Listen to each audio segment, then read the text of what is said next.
We just started the recording. If you could count to 10, Congressman. That is difficult for a congressman.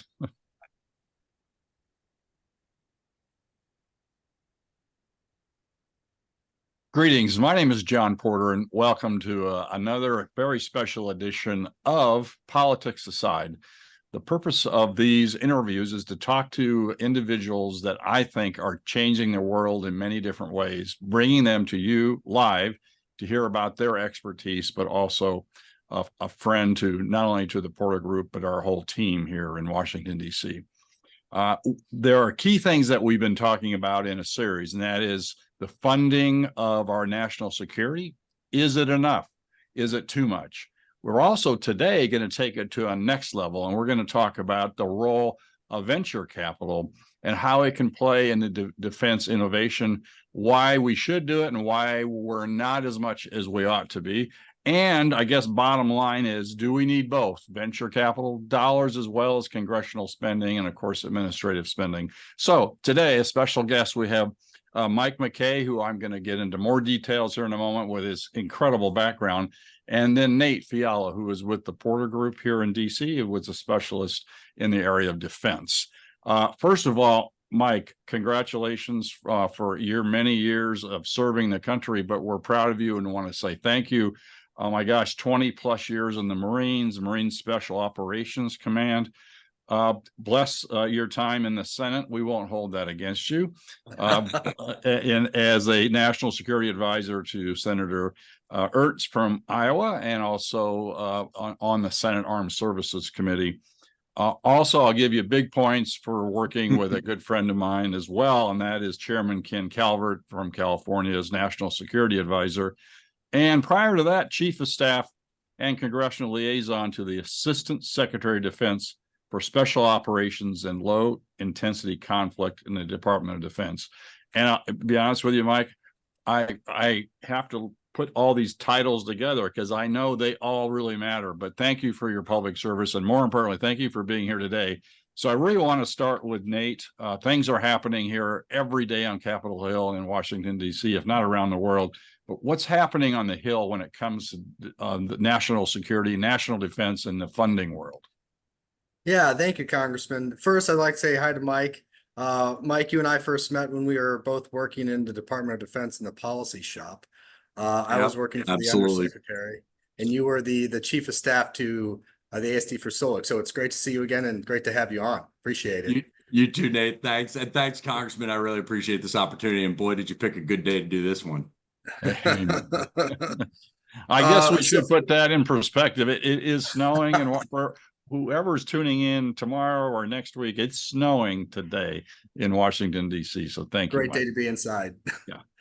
So speaking of Congress, so when we're talking about federal funding right now, we're really talking about two different issues. The first thing is the federal budget for the entire federal government. But specifically, we're going to be talking about the defense appropriation bill. So that's $886 billion. Congress recently passed the CR to push the funding deadline into March. So that's another push back into the congressional year. We've already done that previously, and the impact that has on DoD is that DoD can't start new contracts. They can't hire new people. A CR, while better than a shutdown, certainly better than a shutdown, is not great for the defense industrial base, but specifically it does hurt our ability to innovate and prepare for future conflicts. The second issue that we're talking about is the $110 billion in the National Security Supplemental Act for Ukraine, Israel, and Taiwan. I would like to highlight that the majority of Congress supports this funding, especially since the majority of the funding will actually be reinvested back into our defense industrial base, to hire more contractors, to hire more people, to put people to work. We've talked about this a number of times, Congressman. Now, the congressional leadership recently went to the White House to discuss with President Biden to negotiate on the supplemental. Really, nothing came out of that, predominantly because the Speaker of the House, he's very adamant that his caucus wants funding for the border.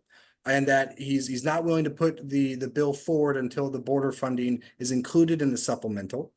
The Senate leadership, both Senator Schumer, a Democrat, Senator McConnell, a Republican, they're looking to bring this bill to the Senate floor sometime early next week. And we are expecting Senator McConnell to be whipping Senate Republicans. For those of you that don't know what that term means, it means getting them to vote, getting the Republican caucus to vote to support this bill because it is a national security priority. And really what I want to get to that is, you know, in the Senate, we're looking like there's a lot of support in the Senate. And the House, we have a minority of members in the House that are not in support of the supplemental funding without any border add-ons. And there's a slim majority. Speaker Johnson has a very slim majority, 2 votes. So I don't see how he gets the border funding in there, but at the same time, he can kill any bill that comes to the House, even with that slim majority. And he does have to listen to the minority of his caucus in order to bring any bill to the floor. But for that, I want to kind of ask Mike. I want to kind of ask you a question from your experience, both in the Department of Defense and in Congress. What's the impact of a shutdown on our national security, and what kind of message does this send to our adversaries, China, Russia, Iran, any malign actors out there? Mike? Yeah, thanks, Nate. It's bad. It's bad. I mean, there's no 2 ways around it. I mean, and everybody says this, which is the frustrating part for people in uniform, in the DoD, in Congress, and out in the private sector. Everybody knows it's bad. Everybody says it's bad, and they say it over and over again. So look, this is what you're getting. No new starts. So all of these great ideas that we have, all the movement everybody's trying to make, that is held up. And it's held up in a way where when you look at the House Appropriations bill, this stuff's sitting there, it's staring you in the face. It's there, it's ready to go. We just need to get across the finish line. It's not moving anywhere. And people are looking at that too. You have ramp up issues. You got programs this year that are ready to go from prototype or like a low rate initial production into full scale production that can't move. You're talking there are some critical programs that need a doubling or a tripling of their budget to go from that research and development money into procurement money that can't move. These are critical programs that not only have we already invested in, but we've already agreed that we need.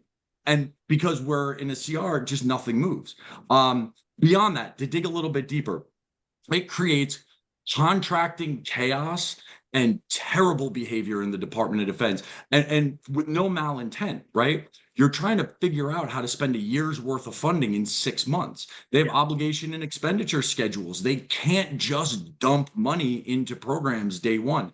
It takes time for them to get the money. They have to put it on contract. They have to go through all that stuff. Contracting chaos, and then you have these situations where they just buy what is available or what is easy, when at the same time the whole world's asking, hey, do something hard, do something unique, figure out a better way to deal with private industry and commercial technologies. But the easy button is going to be to go to rebuy the things that we already have, which is probably the wrong answer. And the worst problem of a CR in totality is the waste that goes into it. My favorite budget guru in the world, Elaine McCusker out of AEI, she's got estimates that $70 million a day is wasted during a CR in buying power. That is atrocious. So all these people that are saying, oh, I'm a budget hawk, I'm doing it for budget reasons, wrong. $70 million a day in waste. And that was an estimate, I think, back from in October. It's probably worse today. When we talk about waste, it's also in time. You can't get time back. You can't get training time back. You can't get deployment time back. You can't get promotion time back. And you can't get that R&D time back. We're wasting time. Douglas MacArthur said, the worst 2 words in the English language are too late. And he was talking about not reacting to World War II in the way that we should have in 1938 or 1939 when Hitler was rolling into Poland. We were too late to react there, and we are burning time right now in a CR where we need to be shifting our focus and addressing strategic adversaries in China and near-term threats with Russia and Iran, period. Hey, Mike, while we're on the CR for a moment, so why don't you explain for our audience how the funding cycle works? Technically, the CR is projects that DoD thought was a priority over a year ago, correct?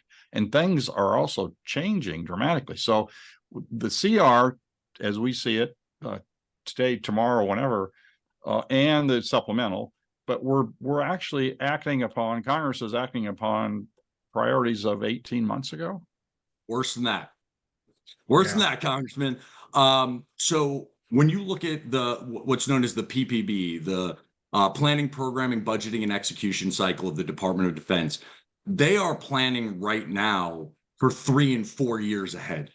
Because they have to, because the Department of Defense and the PPB process was built on a large industrial waterfall cycle that's really good at building aircraft carriers because it takes a long time to build them. The nature of warfare has changed, the nature of technology has changed, and right now we are dealing with a budget that was agreed upon more than 18 months ago within the department. And as we have seen over the last 18 months, draw it back to, the beginning, the collapse of Afghanistan, war in Ukraine, and now everything we're dealing with now, it changes rapidly. So, you mentioned him, and I mean, hats off. It was an honor to serve for Chairman Calvert, and I think the House Appropriations Committee for Defense is in great hands under his leadership, and PACD is really leading the charge for change within Congress. We can point fingers at the Department of Defense all day, and I'm happy to do that. But Congress is also the problem, and Chairman Calvert has taken that on as a champion and a leader for change. So when you talk about this gap in what we think we need 18, 24, 36 months ago, and what the nature of warfare is today, the chairman put together a program called the Pilot to Accelerate the Procurement and Fielding of Innovative Technologies. And what that does is it provided the Undersecretary of Defense for Research and Engineering, who is the closest to the next thing that's going to be real and needed, gave at right now it's Undersecretary Heidi Shue.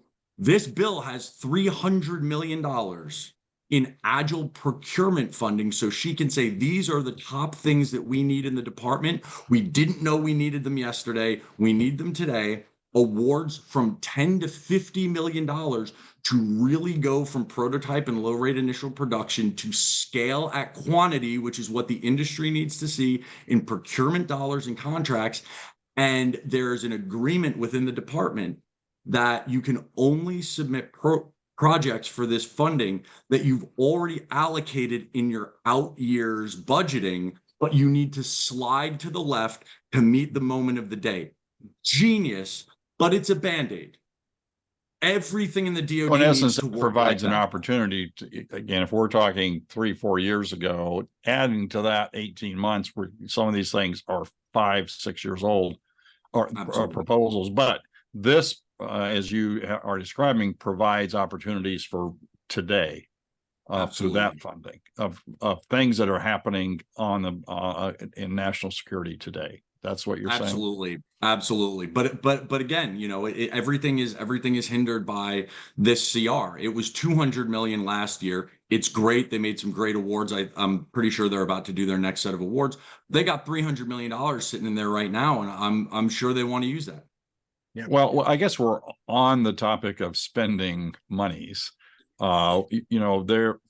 And again, this is called Politics Aside, and the goal is not to get into politics. So this is not a question. It's more of a functional, from a practical application. Mm-hmm. What about funding for Ukraine, Israel, and Taiwan? And how important is our relations with those countries? Has to happen. Full stop. No question. America doesn't fight alone, right? You go back to World War II and you look at the Allies. You look at everything that we've been able to do in NATO since then. You see relationships that have been built that are critical to the challenges that we face right now in South Korea, in Japan. These are all enduring partnerships, and the world is safer when America leads. But it's America in the leadership position, but it's not America alone. And we need these partners. And when people look around the world and they see what happened in Afghanistan, look at what happened after that. After we abandon Afghanistan, Russia takes Ukraine. Iran escalates things in and around the region. They see that weakness. Weakness is provocative, and adversaries and malign actors start moving on that. If we abandon Ukraine, Russia will continue to reconstitute the Soviet Union. Vladimir Putin is very clear about this. The biggest atrocity in his mind of the 20th century was the collapse of the Soviet Union, and he absolutely intends to reconstitute that. That's the future. Xi Jinping is very clear that he will take Taiwan and reunify one China in one way, shape, or form. These are the things we risk when we let our partners and allies go, when we don't support them, when we're not there. You have the state of Israel. They're under an existential threat on a daily basis from a terrorist organization to their southern border that has in the first paragraph of their charters and organization to, I'm paraphrasing here, but destroy the state of Israel. It's pretty clear that they have problems, and they are our best ally in the region.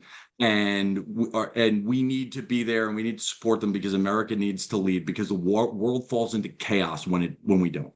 Well, there seems to be there is school of thought that we're spending too much on national security.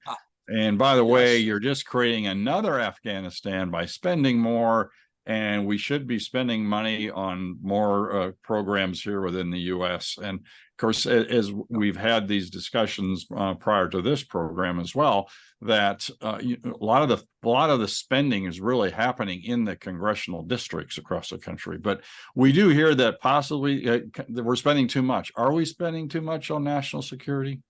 No, absolutely not. And you can carve this up a bunch of different ways. Look, I see the resistance and the hesitation from some. During these conversations on the CR, Speaker Johnson, made a point of what he needs to see from the White House. He needs to see a strategy. Many of us in Congress at the time were asking for this. What is your strategy? And I have been unimpressed by what the White House and the department has put out, not politically, just when you go to the president and you say, what is our strategy in Ukraine? And he says, well, that's the Ukrainian strategy. Or when you ask that question to the Secretary of Defense and he says, well, victory is up to the Ukrainians. No, you're obligating U.S. tax dollars to that. You have to have a strategy as well. But when you look at, are we spending too much? Absolutely not. This is competition. We are facing our global adversaries in a way that is, when you carve up the numbers, not even close to what we have done in the past. I mean, in World War II, we were doing 40% of GDP.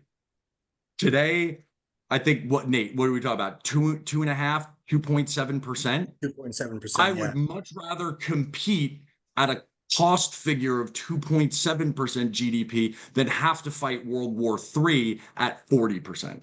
So no, we're not. It's a dollar amount that should be articulated on how, why, and where we're going with the spending, but it is not an egregious amount that look, you can't balance the budget on the back of our warfighters. Bottom line, there are other ways you can dig into spending. You got to look at the mandatory side, but you're not going to do it by harping on DOD. It's just not going to happen. Yeah, and the last time we were at 2.7% was in the 1990s during the Clinton administration, during the peace dividend. Which is actually part of the reason we're in this predicament now, is because we've been underinvesting in our defense industrial base and in the warfighter for 30 years. But prior to the 1990s, the last time we were at 2.7% was right before World War II. Right. And then we had to skyrocket up to 40% in order to beat the Nazis and to beat Imperial Japan, in order to get ourselves, after Pearl Harbor, once we were kicked out of East Asia, we had to spend 40% to get back in. Look, and to be fair, there's mountains of GAO reports that show all kinds of bad programs, bad systems in the DoD. Yeah. I'm not giving them a pass either. But, when Congressman Chairman Calvert put his team against the initiative, one, drive innovation, but then two, to reform the DoD. He has a team over there that's wrong term. Yeah, he has identified and marked about $20 billion of programs that have waste, overspending, and are ripe for reform. So when you Yep. look at this, the DoD doesn't get a free pass here. There needs to be oversight and accountability of the dollars. They need to bring on modern technologies. They need to bring in enterprise systems so that we can get those economies of scale and drive down cost on things that we're doing. They need to bring in better buying practices. Will Roper, when he was over at the Air Force, he has this plan to buy fighter jets like you would a Toyota Corolla, right? You buy it, you use it, you retire it, and or you sell it to our allies so that they can compete against our adversaries. But when he ran his numbers, there's a hockey stick in cost when you get into these service life extensions and you start trying to fly airplanes for 50 or 100 years. They get incredibly expensive in the out years. There are better ways to do things. It's just hard to get those processes implemented within the world's largest bureaucracy. So Yeah, let's that's the take a moment. I think 2080. Nate's got a question regarding the hedge strategy, Yes. which is Let's go. very creative. Yes. And again, I want to give, kudos to Chairman Calvert and your work Absolutely. as well in finding alternative ways to fund this. So, Nate, you want to talk about that a little bit, the hedge strategy? Yeah, so Mike, you and I have talked about this a couple of different times, but we want to build on the conversation of federal spending. When you were working for Chairman Calvert, you were working on the hedge strategy, which is to incentivize non-traditional innovative companies to work with the Department of Defense on our future technologies, and the essential and potential future fight. Can you walk us through the hedge strategy? Tell us how it works, and why it's so important to the national security? Yeah, absolutely. I would be happy to. This is one of the things that just drives me nuts when we look at this CR. I mean, this thing is in the bill, staring us in the face. And hats off to the entire HACD, all the members, all the staff for really doing their constitutionally directed work, provide for the national defense and raise and support armies, which they did back in June, right?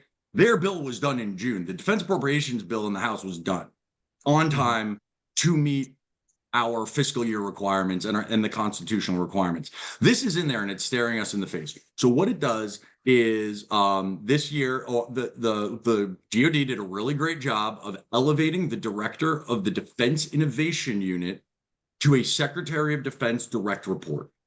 The person that they put in that position is Doug Beck. He's the former vice president of Apple. This is a strategic hire, and this is important when we talk about innovation and disruption in the Department of Defense. We can look back now at people who have done this. Oppenheimer, Rickover, Billy Mitchell. You need a person to shepherd this change. And Doug is coming out of one of the only places in the world where you have a gigantic organization where all of their software and hardware, vertically and horizontally, are aligned. They work with each other, with everything else. Everything's interoperable. Ultimately, that's the plan for JADC2, right? Everything talks to everything. Doug has seen this in real life. So you elevate him to a SecDef direct report, and then you take these non-traditional fielding enterprises, the people that we know how to do this work, the SOFWorks, the AFWorks, the Naval X's, the people out there who have the contacts in industry, understand the emerging and critical technologies that private sector inventors, innovators, and disruptors are already bringing to market without requirements documents, on their own dime, taking all the risks, saying, I see a need and I'm going to fill it, just please buy it. And then you have this strategic overview of about, I want to say it's about six to 700 million in portfolios that look like that. And they leverage things that are cheap, easy to do, and are expendable. When we wrote this, it wasn't as common a terminology, but to see these cheap throwaway drones that may only go in one direction because they got a bomb attached to them, and they help provide an asymmetric advantage for Ukraine in the early days of the war. Well, I bet you Taiwan wants a whole lot of those, right? And we need a whole lot of those for our warfighters. So you look at these kinds of technologies that are cheap, attritable, not in the hundreds of millions of dollars, sometimes in the hundreds of thousands of dollars for systems that really give us an advantage right now. So it aligns all of those. And then most importantly, one of the things it does is it models great experimentations that have been going on in CENTCOM with Task Force 59 and down in SOUTHCOM with SCOUT. They're saying we have a big problem. Maritime domain awareness, lots of water, lots of bad guys, whether it be Iranian malign networks or drug dealers down in Southcom, and saying lots of water, lots of bad guys, can't see everything. Hey, industry, come in. And whether it's a low Earth orbit satellite or an AI technology to manage massive amounts of data, or a robot sailboat that's floating on the surface, hey, just bring us your ideas. We'll see what works. And then a contracting vehicle on the back end of that to start doing this. So in the hedge strategy, there's about $200 million that the combatant commanders can use who are on the battle, looking at the war fight every single day. They're living in the here and now. Our programming folks back in the department, they're living in that 2, 3, 4 year time frame that the congressman brought up, right? They're planning what's the future. Our combatant commanders are fighting the war today, dealing with the Houthis in the Gulf and in the Middle East. They're using these capabilities right now, and they need budget and funding to buy not near-term capabilities, but today capabilities. And the hedge provides that with DIU doing the overhead, some of the contracting and alignment, so that they don't get burdened with administration down on the edge. Yeah, speaking of budget and funding, so venture capital will participate in this hedge strategy. I hope. Yeah. What are some issues that they're experiencing when they're working with DoD? Why is this hedge important for them, or will it help them? And what can Congress do to alleviate those issues so that they can get the capabilities to the warfighter? Yep. So DoD has to send the demand signal, right? That's it. Bottom line. We are well beyond the days where the DARPAs of the world are creating the internet and creating GPS. That is not the case anymore. Our private industry, our entrepreneurs and inventors are leading the charge right now. The DoD needs to send a clear demand signal, and they need to cut contracts. They need to cut big contracts with long-term recurring revenue so that it's a viable business model to be in national security. Because right now we have a lot of people taking sign, a lot of risks. Not like get rid of, but cut, you mean sign contracts. Yes. Right. Yeah, because in our world, cut means cut, reduce. Cut the funding. Yeah. No, this is the good way to cut contracts. Sign on the dotted line. Big contracts with long-term recurring revenue. Look, I'm gonna give you the case. I'm gonna give you the case study right now. I've been harping on this a whole bunch, right? So the DoD goes out there, and DepSec Hicks has a lot of great ideas. So she rolls out this replicator idea. We've seen what's going on in Ukraine. We need drones. We need airborne drones. We need ground drones. We need surface amphibious drones. We need subsurface drones. We need all the drones. Great. And we're going to buy them in orders of magnitude in thousands. Great. Love that. Okay. What's the plan? Well, we'll get back to you. Okay. Big problem. Okay. All right. Well, cool. Where's the supply chain for that? Right now, our supply chains are penetrated by the Chinese. Most people could not put a zero at their delivery schedule every month right now, which is what's being asked of them. Oh, you're making 10, make me 100. You're making me 100, make me 1,000. They can't. They're going to run into supply chain bottlenecks, and they're going to run into supply chain vulnerabilities where China owns the market. And as you've seen from their national security laws, they've been cutting off exports of drones. They've been cutting off exports of rare earth technology, manufacturing, processing. They're wise to what's going on here, and they know where they can turn on and off the spigot to affect our industrial base. So our supply chains are compromised. We don't make things in America anymore.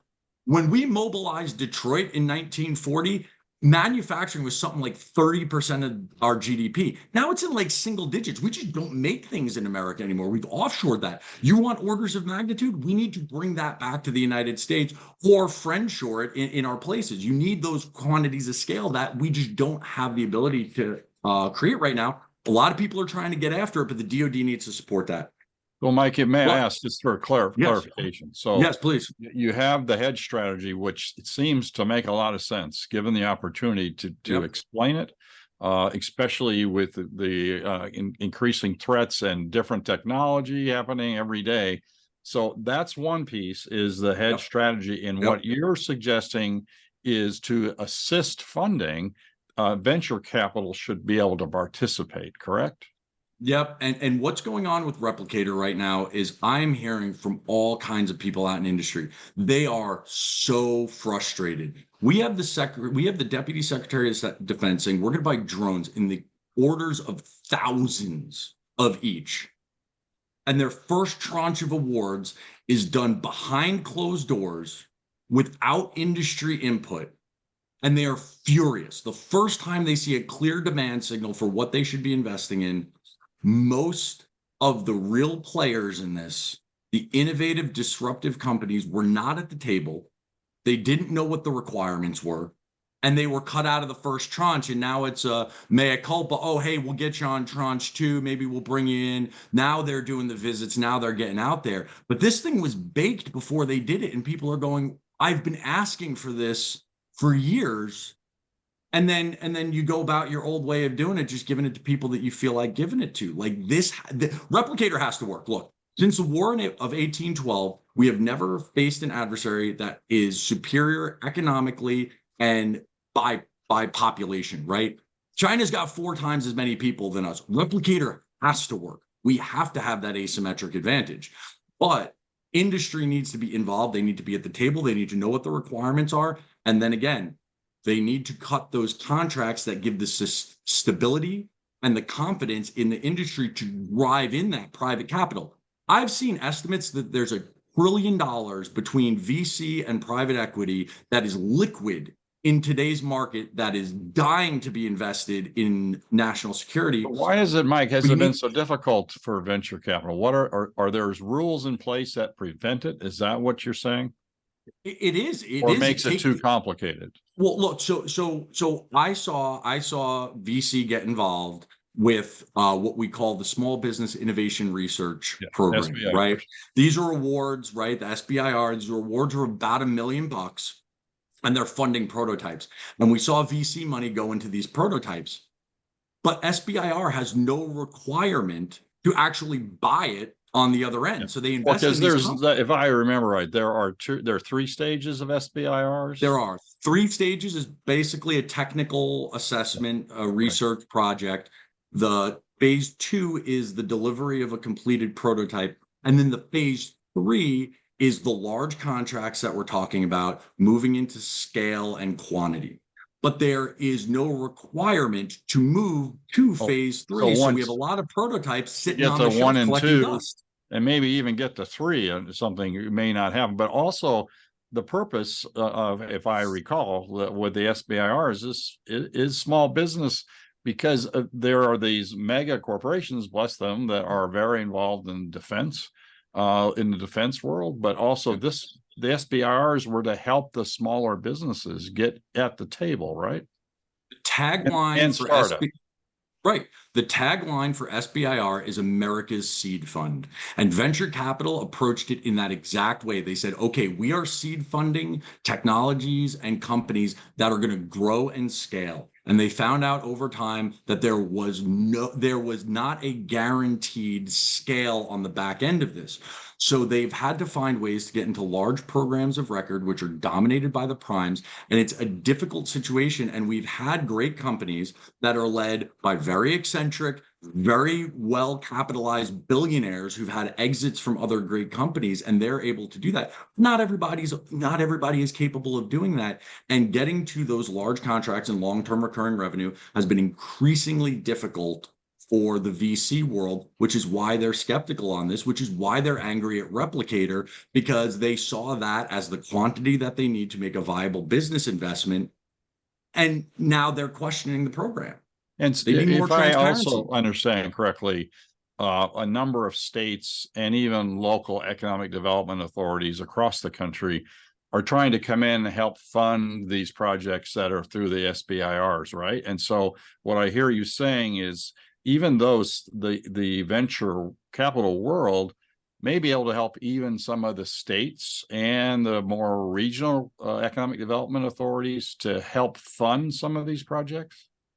Yeah, for sure. So the Air Force has a great program called TACFI and StratFi that has a piece of SBIR money, a piece of company money, and then a piece of outside money.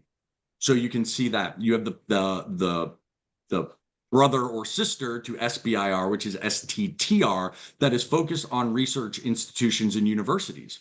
That's where you see a lot of input. I mean, for working for both Senator Ernst,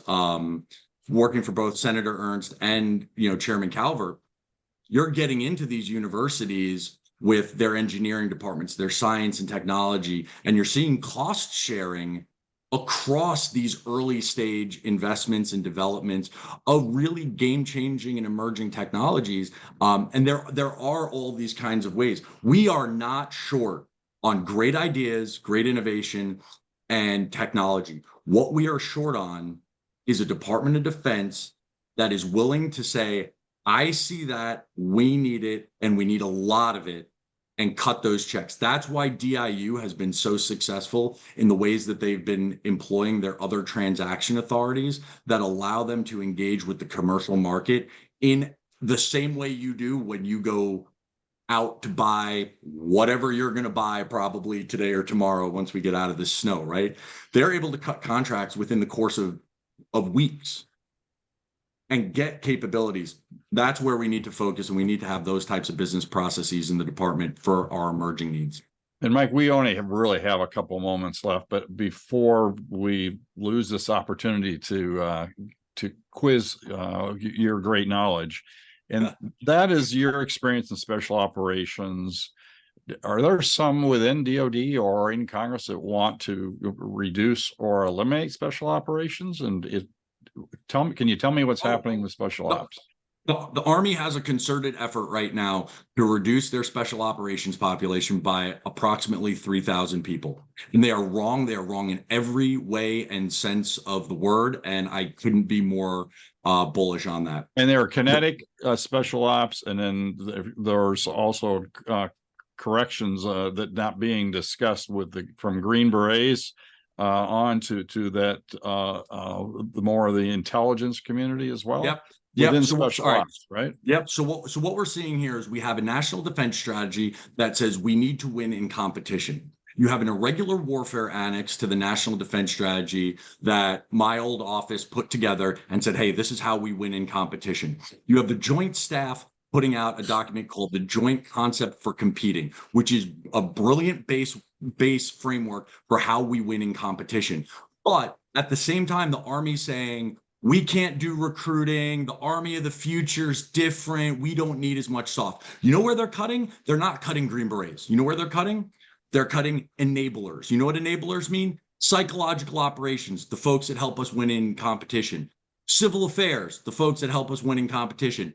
Intel, the folks that help us win in competition. And you know what? You want to do something to set back women in special operations and women in combat units, start cutting enablers, because that's where most of them reside. And that's where most of them have been able to blaze a career in special operations in those exact career fields. And now that's where the Army wants to cut. They're wrong. They're wrong in every way, shape, and form. We need more soft, not less. If we don't want to fight World War III, we need more soft, not less. We need to win in competition. On what soft can do in competition, there's a concept out there right now, which is called the soft, space, and cyber triad.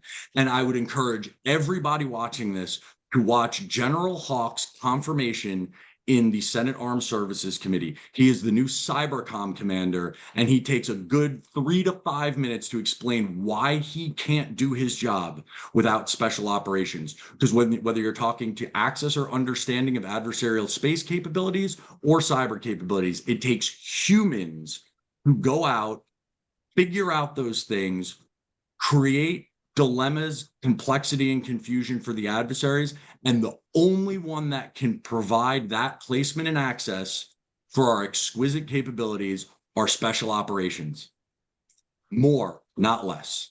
I tell you what, Mike, I look forward to additional conversations on all these topics. Absolutely. And I don't think the need for that conversation is going to go away very soon. I don't It's either. been very Unfortunately. insightful.